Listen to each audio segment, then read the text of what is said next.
Welcome to ज्ञान सेतु। तो जैसे कि आप जानते हैं, हम लोग लूसेंट के संपूर्ण इतिहास को यहाँ पर पढ़ना शुरू किए थे। इस कड़ी में हमने अध्याय 13 शुरू किया था, मगध के उत्कर्ष को। और इस पार्ट 1 लेक्चर में हम लोगों ने मगध के राज्य के उत्कर्ष को पूरी तरह से कंप्लीट कर दिया है। और आज की लेक्चर पार्ट 2 है, और इसमें हम लोग इस चैप्टर से जो भी विगत वर्षों में प्रश्न पत्र पूछी गई हैं उसको यहाँ पर हल करने वाले हैं। टोटल लेक्चर की बात करते हैं तो 28 नंबर की लेक्चर है। पिछले की 27 लेक्चर अगर आप लोगों ने नहीं देखी हैं तो जा करके आप देख सकते हैं, प्लेलिस्ट में पूरी अपडेट कर दी गई है। चलिए हम शुरू करते हैं अपने मगध राज्य के उत्कर्ष का विगत वर्षों के प्रश्न पत्र को। हाँ जी, तो हम आ चुके अपने पहला क्वेश्चन की तरफ। पहला क्वेश्चन हमारा, मगध का सबसे प्राचीन वंश के संस्थापक कौन थे? तो आप जानते हैं मगध का सबसे प्राचीन वंश था हर्यंक का वंश। कौन सा? हर्यंक वंश। और हर्यंक वंश के संस्थापक कौन थे? बिंबिसार थे। कौन थे? बिंबिसार। ऑप्शन ए इसकी राइट आंसर हो जाएंगी। और नेक्स्ट क्वेश्चन है, हर्यंक वंश के किस शासक को कुड़ी कहा जाता है? तो आप जानते हैं हर्यंक वंश के शासक अजात शत्रु को कुड़ी कहा जाता था। किसको कहा जाता था? अजात शत्रु। ऑप्शन सी इसकी राइट आंसर हो जाएंगे। अच्छा, इस वंश को पितृहंता वंश भी कहा जाता था, ये भी आप जानते होंगे, क्योंकि एक दूसरे के पुत्र द्वारा पिताओं की हत्या करी गई थी इस वंश में। नेक्स्ट क्वेश्चन है, बिंबिसार ने मगध की गद्दी पर कब्जा कब किया था? हाँ जी, तो क्वेश्चन हमारा था कि बिंबिसार ने मगध की गद्दी पर कब्जा कब किया था? तो आप जानते हैं बिंबिसार ने लगभग 544 ईसा पूर्व में, इतने में 544 ईसा पूर्व में इसने मगध की गद्दी पर कब्जा किया था। ऑप्शन ए इसकी राइट आंसर होंगी। और नेक्स्ट क्वेश्चन है, पाटलिपुत्र नगर की स्थापना किस शासक ने करी थी? तो आप जानते हैं पाटलिपुत्र नगर की स्थापना कौन? उदयन नामक जो बिंबिसार था, बिंबिसार का पुत्र हुआ अजातशत्रु का पुत्र हुआ उदयन। और उदयन ने ही गंगा और सोन नदी के संगम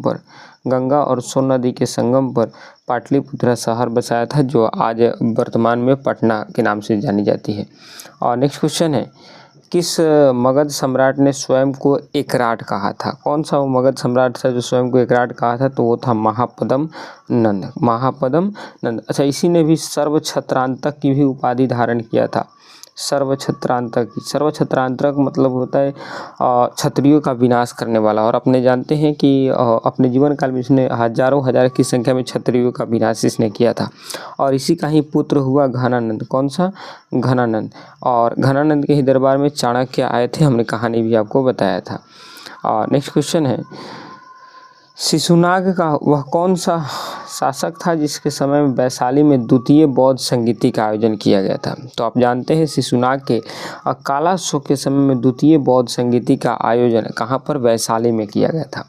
तो पहला बौद्ध संगीति का आयोजन कहाँ पर किया गया था? तो आप जानते हैं पहला बौद्ध संगीति का आयोजन पाटलिपुत्र, दूसरा आपका क्या बोलते उसको, वैशाली, ये ठीक। नेक्स्ट क्वेश्चन की तरफ हम चलते हैं। नेक्स्ट क्वेश्चन हमारा है कि बिंबिसार के राजवैद्य जो जीवक को किस राज्य के चिकित्सा के लिए भेजा गया था? तो आप जानते हैं बिंबिसार का जो राजवैद्य था जीवक, उस जीवक को अवंती के राजा चंद्रप्रद्योत के इलाज में के लिए भेजा गया था। चंद्रप्रद्योत के इलाज में भेजा गया था। और जब वो उनकी इलाज कंप्लीट हो गई तो उनके इलाज के तत्पश्चात अवंती को क्या किया गया? मगध में मिला लिया। आई होप आपको ये क्लियर हो गया होगा। और नेक्स्ट क्वेश्चन है, हर्यंक वंश का अंतिम शासक कौन था? तो हर्यंक वंश का अंतिम शासक कौन था? तो आप जानते हैं हर्यंक वंश का जो अंतिम शासक था वो था नागदशक। और ऐसा माना जाता था कि हर्यंक वंश के शासक नागदशक को शिशुनाग वंश के शासकों द्वारा मार दिया गया। उसके सेनापति ही थे नागदशक, ये सेनापति ही थे। और इसी के तत्पश्चात शिशुनाग वंश की स्थापना हुई। ठीक। और नेक्स्ट क्वेश्चन है, तो इसका राइट आंसर नागदशक होगा। नेक्स्ट क्वेश्चन है हमारा, विश्व का पहला गणतंत्र वैशाली में किसके द्वारा स्थापित किया गया था? पहला गणतंत्र वैशाली में किसके द्वारा स्थापित किया गया था? तो ये किया गया था आपका लिच्छवियों द्वारा। किसके द्वारा? तो लिच्छवियों द्वारा। ऑप्शन डी इसकी राइट आंसर हो जाएंगी। और नेक्स्ट क्वेश्चन है, और नेक्स्ट क्वेश्चन, सिकंदर के आक्रमण के समय उत्तर भारत पर किस राजवंशों का शासन था? तो आप जानते हैं सिकंदर जिस समय आक्रमण किया था 326 ईसा पूर्व में, उस समय यहाँ पर नंद वंश का आक्रमण, नंद वंश का जो क्या बोलते हैं उसको शासन था। और नंद वंश में कौन थे? घनानंद थे। कौन थे? नंद। और इसी के समय में सिकंदर का आक्रमण भारत पर हुआ था। और नेक्स्ट क्वेश्चन है, मगध की प्रथम राजधानी कौन सी थी? तो आप जानते हैं मगध की जो प्रथम राजधानी थी वो थी आपकी गृहब्रज या फिर राजगृह, गृहब्रज या फिर राजगृह। तो ऑप्शन सी इसकी राइट आंसर हो जाएंगी। नेक्स्ट क्वेश्चन की तरफ बढ़ते हैं। नेक्स्ट क्वेश्चन है, महाशिला कंटक और रथमुसल जैसे गुप्त हथियारों का प्रयोग सर्वप्रथम किसने किया था? तो आप जानते हैं दो हथियार जो कि रथमुसल और वज्र महाशिला कंटक का हथियार का यूज सर्वप्रथम अजात शत्रु के द्वारा किया गया था मगध में। कहाँ पर? मगध में। किस शासक के द्वारा? तो अजात शत्रु के द्वारा। ऑप्शन बी राइट आंसर हो जाएंगे। और नेक्स्ट क्वेश्चन, नंद वंश का संस्थापक कौन था? तो हमने पहले भी बात की, नंद वंश का संस्थापक था महापद्म नंद, महापद्म नंद। ऑप्शन आपको दिखाते हैं। तो यहाँ पर कौन था नंद वंश का संस्थापक? तो वो था महापद्म नंद। और महापद्म नंद का ही उत्तराधिकारी हुआ कौन? घानानंद। और इसी के दरबार में ही चंद्रगुप्त मौर्य आए थे। कौन? चंद्रगुप्त मौर्य। और इसी के समय में ही सिकंदर का भी आक्रमण भारत पर हुआ था। किसका आक्रमण? विश्व विजेता सिकंदर का भी आक्रमण हुआ था। और सिकंदर के साथ घानानंद का इस समय आक्रमण हुआ था। ठीक, ध्यान में रखेंगे। नेक्स्ट क्वेश्चन है, ग्रीक यूनानी लेखकों द्वारा किसे अग्रमिज या जेंद्रमिज कहा गया है? तो आप जानते हैं किसे अग्रमिज या फिर जेंद्रमिज कहा गया है? तो वो है हमारे घानानंद। कौन? घानानंद। ऑप्शन सी इसकी राइट आंसर हो जाएगी। घानानंद को ही अग्रमिज या जेंद्रमिज कहा गया है। और नेक्स्ट क्वेश्चन है, मगध के किस शासकों ने अवंती को जीतकर मगध साम्राज्य में मिला लिया था? तो मगध के किस शासकों ने अवंती को जीता था?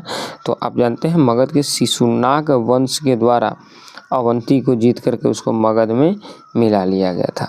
नेक्स्ट क्वेश्चन है, काशी और लिच्छवी का विलय मगध साम्राज्य में किसने किया था? दो क्षेत्र, एक काशी और एक लिच्छवी का विलय मगध साम्राज्य में किसके द्वारा किया गया था? तो आप जानते हैं ये अजात शत्रु के द्वारा। किसके द्वारा? अजात शत्रु के द्वारा इसको मिलाया गया था। ध्यान में रखेंगे।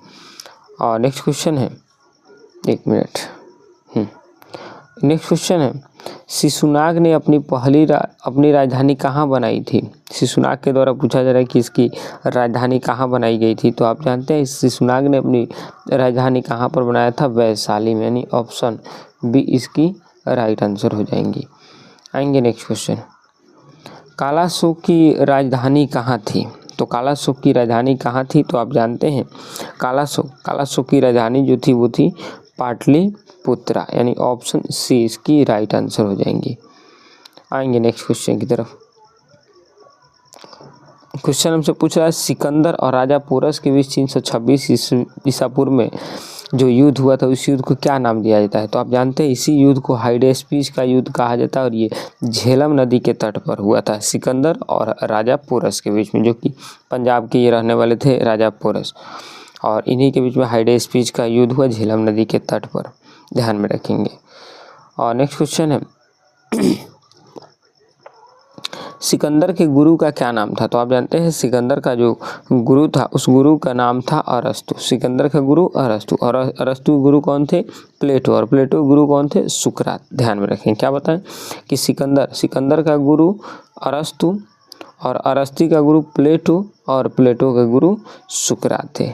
ये चीज़ ध्यान में रखेंगे। नेक्स्ट क्वेश्चन है, सिकंदर की मृत्यु 323 ईसा पूर्व में कहाँ हुआ था? तो ये ध्यान रखेंगे बेबीलोन में। कहाँ है? बेबीलोन में। अच्छा, बेबीलोन के बारे में ध्यान रखेंगे, यहीं पर झूलता हुआ बगीचा है। यहीं पर झूलता हुआ बगीचा है, झूलता हुआ बगीचा। और ये बेबीलोन एक प्रकार की सभ्यता भी थी, ये भी ध्यान में रखेंगे आप। तो कहाँ इनकी मृत्यु हुई थी?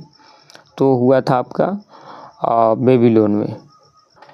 नेक्स्ट क्वेश्चन, हर्यंक वंश के किस शासक ने वैवाहिक संबंधों के माध्यम से अपने साम्राज्य को विस्तार किया था? तो आप जानते हैं बिंबिसार।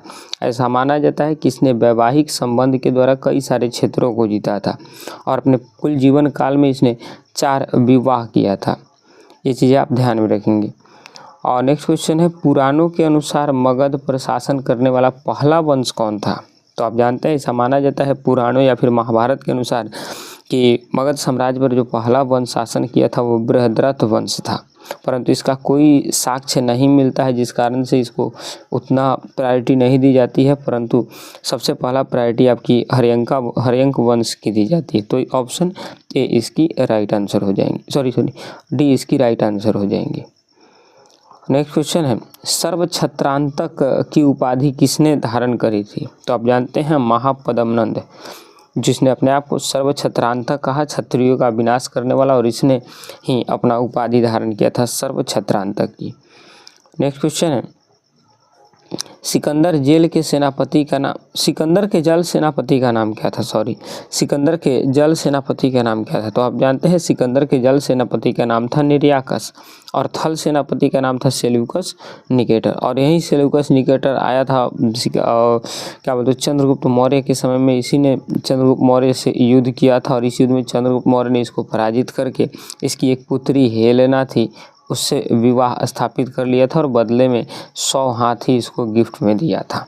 ध्यान में रखेंगे, आगे इसको पढ़ना भी है। नेक्स्ट क्वेश्चन है, उदाइन किस धर्म का मतानुयायी था? किस धर्म को ये मानने वाला था? तो आप जानते हैं उदाइन जो था वो जैन धर्म को मानता था। किस धर्म को? जैन धर्म को। ऑप्शन बी इसकी राइट आंसर होगी। नेक्स्ट क्वेश्चन है, नंद वंश का अंतिम सम्राट कौन था? तो आप जानते हैं नंद वंश का जो अंतिम सम्राट था वो था घनानंद। कौन था? घनानंद। नेक्स्ट क्वेश्चन है, बिंबिसार की हत्या किसने करी थी? तो आप जानते हैं बिंबिसार की हत्या खुद इसी के पुत्र किसके द्वारा? तो वो है अजात शत्रु के द्वारा। किसके द्वारा? अजात शत्रु के द्वारा किया गया था। अपने ही पिता की हत्या इसने कर दिया था, और अजात शत्रु की हत्या इसी के पुत्र उदाइन द्वारा किया गया था। और उदाइन का पुत्र हुआ नागदशक, जिसकी हत्या इसी के सेनापति शिशुनाग के द्वारा किया गया था। ठीक, आएंगे नेक्स्ट क्वेश्चन। मगध के उत्कर्ष का वास्तविक संस्थापक किसे माना जाता है? तो मगध के उत्कर्ष का वास्तविक जो संस्थापक माना जाता है वो किसको माना जाता है? बिंबिसार को। ऑप्शन बी इसकी राइट आंसर हो जाएंगे। और नेक्स्ट क्वेश्चन, और ये आज की लास्ट क्वेश्चन है कि प्रथम बौद्ध संगीति का आयोजन कहाँ हुआ था? तो आप जानते हैं प्रथम बौद्ध संगीति का आयोजन जो हुआ था वो राजगृह में हुआ था। कहाँ पर? राजगृह। प्रथम हुआ था राजगृह, सॉरी ऊपर मैंने कुछ गलत बता दिया।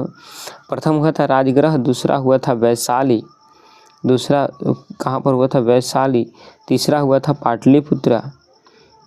पाटलिपुत्रा, और चौथा आपका हुआ था, चौथा बौद्ध संगीति का आयोजन कुंडलवन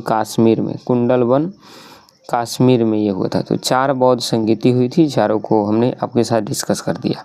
ठीक, तो अगर आप ये आपकी पूरी की पूरी यहाँ पर आंसर शीट भी दी गई है, अब चाहे तो देख सकते हैं यहाँ पर, बट इससे कोई फ़ायदा नहीं, हमने पूरा डिस्कस कर दिया है। ठीक, तो अब ये चैप्टर पूरी तरह से कंप्लीट हो गई है। कल हम अगला चैप्टर को यहाँ पर शुरू करेंगे। तो मिलते हैं नेक्स्ट लेक्चर में, तब तक के लिए जय हिंद, जय भारत।